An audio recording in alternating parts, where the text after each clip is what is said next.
3 ವಾರಗಳಾದ ಮೇಲೆ ಮತ್ತೊಂದು ಮಿನಿ ಸಂಪುಟ ವಿಸ್ತರಣೆಗೆ ಮುಖ್ಯಮಂತ್ರಿ ಡಿಕೆ ಶಿವಕುಮಾರ್ ಅವರು ಮುಂದಾಗಿದ್ದು, ಈ ಸಲ ಒಬ್ಬ ಮಹಿಳೆಗೆ ಸಚಿವ ಸ್ಥಾನ ಒಲಿಯೋದಂತೂ ಗ್ಯಾರಂಟಿ.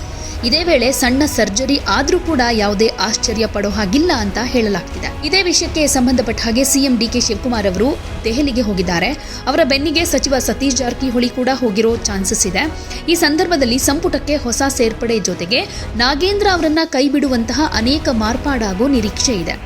ಮಿನಿ ಸಂಪುಟ ವಿಸ್ತರಣೆ ಬಗ್ಗೆ ಸ್ವತಃ ಸಿಎಂ ಡಿಕೆ ಶಿವಕುಮಾರ್ ಸುಳಿವು ಕೊಟ್ಟಿದ್ದು, ಹೈಕಮಾಂಡ್ ಒಪ್ಪಿಗೆ ಪಡೆಯುವುದಕ್ಕೆ ಅವರು ದಿಲ್ಲಿಗೆ ತೆರಳುತ್ತಿದ್ದಾರೆ. ಗುರುವಾರ ಬೆಳಗ್ಗೆ 7ರ ಸುಮಾರಿಗೆ ನಗರದ ಕೆಂಪೇಗೌಡ ಅಂತಾರಾಷ್ಟ್ರೀಯ ವಿಮಾನ ನಿಲ್ದಾಣದಿಂದ ಹೊರಡೋ ಸಿಎಂ ದಿಲ್ಲಿಯಲ್ಲಿ ವಿವಿಧ ಕಾರ್ಯಕ್ರಮಗಳಲ್ಲಿ ಭಾಗಿಯಾಗಿ ವಾಪಸ್ ಬೆಂಗಳೂರಿಗೆ ಸಂಜೆ ಬರಲಿದ್ದಾರೆ. ಮಹಿಳೆಯರಿಗೆ ಸಂಪುಟದಲ್ಲಿ ಸ್ಥಾನ ಕೊಡುವುದು ಕಾಂಗ್ರೆಸ್ ಸರ್ಕಾರದ ಬದ್ಧತೆ ಹಾಗೆ ಸಿದ್ಧಾಂತ. ಮುಂದಿನ 2-3 ದಿನಗಳಲ್ಲಿ ಸಂಪುಟದಲ್ಲಿ ಮಹಿಳೆಗೆ ಸ್ಥಾನ ಸಿಗುತ್ತೆ ಅಂತ ಹೇಳಲಾಗ್ತಿದೆ.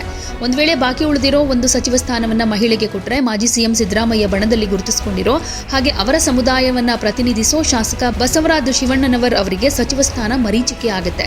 ವಿಪಕ್ಷಗಳ ಒತ್ತಡಕ್ಕೆ ಮಣಿದು ನಾಗೇಂದ್ರ ಅವರನ್ನ ಕೈಬಿಟ್ರೆ ಶಿವಣ್ಣನವರಿಗೆ ಅವಕಾಶ ಸಿಗೋ ಸಾಧ್ಯತೆಯನ್ನ ತಳ್ಳಿ ಹಾಕೋ ಹಾಗಿಲ್ಲ.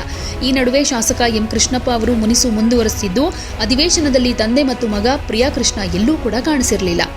ಇದೇ ವಿಷಯಕ್ಕೆ ರಿಯಾಕ್ಟ್ ಮಾಡಿರೋ ಡಿಕೆ ಶಿವಕುಮಾರ್ ಅವರು, ಕೇಂದ್ರದ ಸಚಿವ ಸಂಪುಟ ಬಿಜೆಪಿ ಆಡಳಿತ ಇರೋ ರಾಜ್ಯಗಳಲ್ಲಿ ಸಚಿವರ ವಿರುದ್ಧದ ಕ್ರಿಮಿನಲ್ ಪ್ರಕರಣಗಳು ಇಲ್ವಾ? ಈ ವಿಷಯದಲ್ಲಿ ಯಾಕೆ ಮಾತಾಡ್ತಾ ಇಲ್ಲ? ನಮ್ಮ ರಾಜ್ಯದಲ್ಲಿ ಕಳೆದ ಸರ್ಕಾರಗಳಲ್ಲಿ ಕಳಂಕಿತ ಸಚಿವರು ಇರಲಿಲ್ವಾ? ನಾಗೇಂದ್ರ ಅವರು ಪಕ್ಷದ ಶಿಸ್ತಿನ ಸಿಪಾಯಿಯಾಗಿ ಪಕ್ಷ ಹೇಳಿದ ಹಾಗೆ ಕೇಳ್ತಾರೆ ಅನ್ನೋ ಮಾತನ್ನ ಹೇಳಿದ್ದಾರೆ. ಸೊ ಈಗ ಇಬ್ಬರಿಗೆ ಸಂಪುಟದಲ್ಲಿ ಅವಕಾಶ ಕೊಡಬೇಕು ಅಂದರೆ ಅನಿವಾರ್ಯ ಎದುರಾಗ್ಬಿಟ್ರೆ ಇಬ್ಬರು ಹಾಲಿ ಸಚಿವರಿಗೆ ಕೊಡಬೇಕಾಗತ್ತೆ.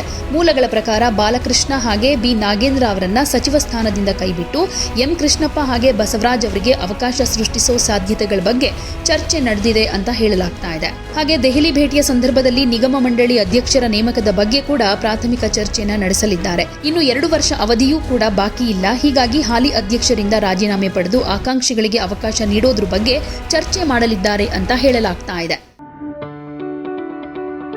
ಯಾವುದೇ ಸುದ್ದಿಯ ಅಪ್ಡೇಟ್ ಅನ್ನ ಮಿಸ್ ಮಾಡ್ಕೊಳ್ಬಾರ್ದು ಅಂದ್ರೆ ಈಗ್ಲೇ ಒನ್ ಇಂಡಿಯಾವನ್ನ ಸಬ್ಸ್ಕ್ರೈಬ್ ಮಾಡಿ. ನಿಮಗೆ ಬೇಕಾದ ಭಾಷೆಯಲ್ಲಿ ಎಲ್ಲಾ ಸುದ್ದಿ ತಿಳಿಬೇಕು ಅಂದ್ರೆ ಒನ್ ಇಂಡಿಯಾ ಆಪ್ ಅನ್ನ ಡೌನ್ಲೋಡ್ ಮಾಡ್ಕೊಳ್ಳಿ.